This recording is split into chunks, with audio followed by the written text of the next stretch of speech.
Krishnapur sporting ক্লাবের goalkeeper অসাধারণ football খেলেছে। আমার দেখা গত 25 বছরের মধ্যে লোকাল খেলার মধ্যে সেরা খেলা সে উপহার দিয়েছে। আসসালামু আলাইকুম। আমিরাবাদ সবুজ সংঘ আয়োজিত ফুটবল টুর্নামেন্টে আজকে দ্বিতীয় সেমিফাইনালে মুখোমুখি হয়েছে কৃষ্ণপুর স্পোর্টিং ক্লাব এবং স্বাগতিক আমিরাবাদ ফুটবল ক্লাব। ম্যাচ শুরুর আগেই দুই দলের ফটো সেশনে খেলোয়াড়দের চোখে মুখে ছিল আত্মবিশ্বাসের ঝলক। নির্ধারিত সময় 40 মিনিট করে দুই অর্ধ গোল না হলে সিদ্ধান্ত আসবে টাইব্রেকারে। খেলা শুরু হতেই বোঝা গেল ভেজা মাঠ ও জমে থাকা পানির কারণে ফুটবলারদের জন্য কাজটা অত সহজ হবে না। বল কন্ট্রোল করা যেমন কঠিন, তেমনি দূরপাল্লার পাশেও আসে বাধা।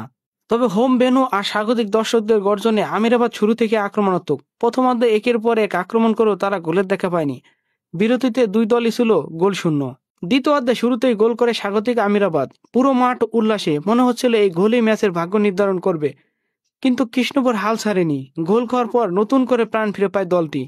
তারা একের পর এক আক্রমণে মাঠে আধিপত্য বিস্তার করে আর এক পর্যায়ে গোল করে ম্যাচের সমতা ফেরায়। কৃষ্ণপুরের গ্যালারিও তখন আনন্দ উল্লাসে মুখর। উল্লাস দেখতে পাচ্ছেন, দেখুন দর্শকদের উল্লাস, এক এক গোলের সমতা। আবুল হাসান, তোমার টিম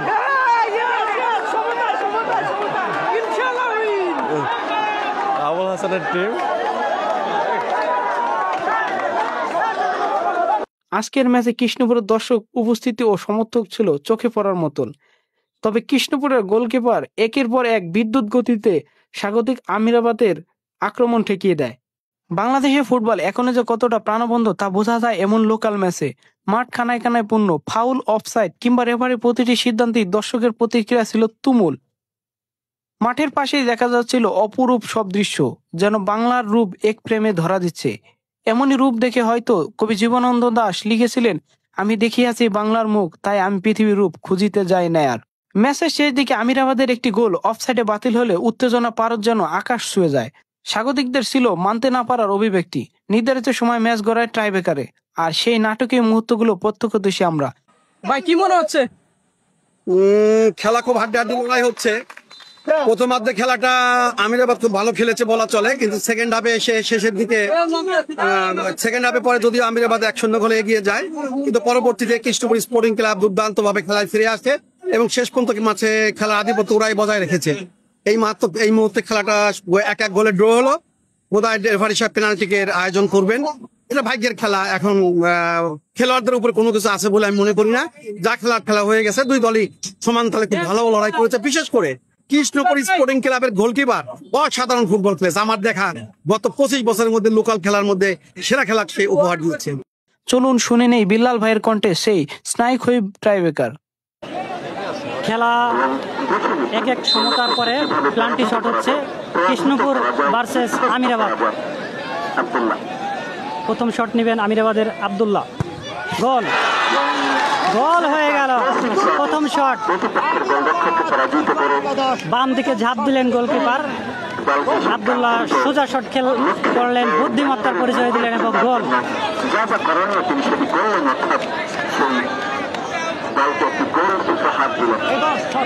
এবার শট নেবেন কৃষ্ণপুরের 2 নম্বর খেলোয়াড়। কৃষ্ণপুরের 2 নম্বর খেলোয়াড় শট নিচ্ছেন। কৃষ্ণপুরের পক্ষে প্রথম শট প্লান্টি এবং গোল। গোলি রাইট ঠেকিয়ে দিয়েছিলেন, ডান দিকে কিন্তু ড্রাইভ দিয়েছিলেন এবং বল হাতে লেগে তারপরও বলের মারে এত পাওয়ার ছিল যে ভিতরে ঢুকে যায়। অর্থাৎ কৃষ্ণপুর 1 শটে 1টি গোল এবং আমিরাবাদ 1 শটে 1টি গোল। এবার শট নেবেন আমিরাবাদের 6 নম্বর খেলোয়াড় মিল্টন। দেখা যায় সহজ গোল, গলিরে বোকা বানিয়ে, অর্থাৎ গলি ড্রাইভ দিল ডান প্রান্তে। মিল্টন অসাধারণ একজন খেলোয়াড়, বাংলাদেশের বিভিন্ন জেলায় খেলে থাকেন। তিনি আস্তে করে পুশ করে দিলেন।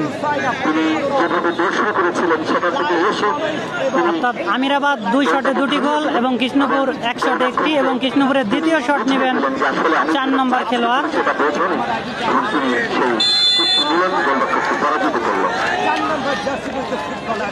প্রস্তুত গোলকিপার আমিরাবাদের, প্রস্তুত কৃষ্ণপুরের এবং গোল। ডান দিকে ড্রাইভ দিলেন গোলকিপার, তাই না? শট নিলেন ইমন, সাবেক ন্যাশনাল প্লেয়ার, ঢাকা ওয়ান্ডার্সের ক্যাপ্টেন, বি লিগের অসাধারণ একজন খেলোয়াড়, বুদ্ধিমত্তার সহিত আস্তে করে প্লান্টির এই অবস্থায় আমিরাবাদ 2 শটে 2টি গোল, কৃষ্ণপুর 2 শটে 2টি গোল। আমিরাবাদ তাদের তৃতীয় শট, 10 নম্বর খেলোয়াড় শট নিলেন, ও প্রায় ঠেকিয়ে দিয়েছিলেন। গলি যেদিকে ড্রাইভ, বল যেদিকে, গলি ড্রাইভ সেদিকে হাতের হালকা স্পর্শ লেগে বল বারে ঢুকে গেল। আমিরাবাদ 3 শটে 3টি গোল এবং কৃষ্ণপুর 2 শটে 2টি। 3 নম্বর শট নেবেন কৃষ্ণপুর।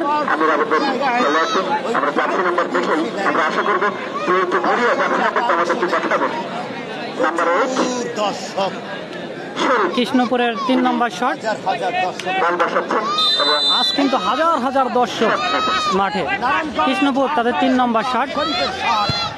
ও সর্বনাশ হয়ে গেল কৃষ্ণপুরের। একেবারে সহজ একটি শট করলেন এবং গোলে সহজেই সেটি থামিয়ে দিলেন। অর্থাৎ আমিরাবাদ 3 শটে 3টি গোল করেছে এবং কৃষ্ণপুর 3 শটে 3 নম্বর শট, কিন্তু একেবারে এতটাই দুর্বল শট ছিল, গোলের বলটি ঠেকাতে কষ্টই ভোগ করতে পারেনি। আমিরাবাদের চতুর্থ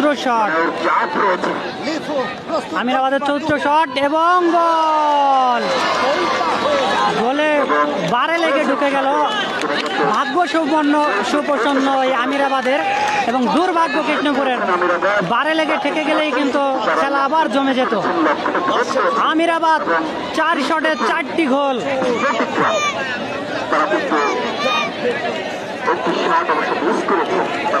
কৃষ্ণপুর 3 শটে 2টি গোল। চতুর্থ শট করবেন কৃষ্ণপুর।